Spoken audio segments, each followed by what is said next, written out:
How to transfer Paysafecard to PayPal. Hey there, welcome back to the channel, and let's get right into the tutorial. To transfer the Paysafecard to PayPal is not quite possible as they are two of the separate payment system. However, if you wish to, there might be some of the alternative method that you can try.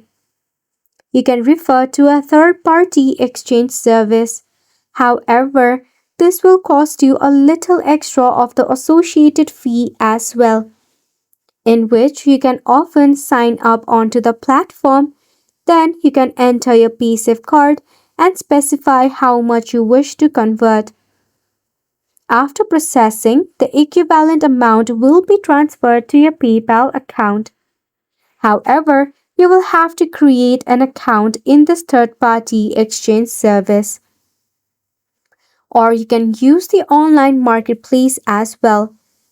Some individuals often sell their Paysafecard balance for PayPal fund.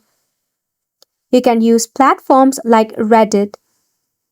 To know more about it, you can join the Reddit community or you can refer to your PayPal or Paysafecard help and support. It is a wrap for the video as well. Thank you so much for tuning in.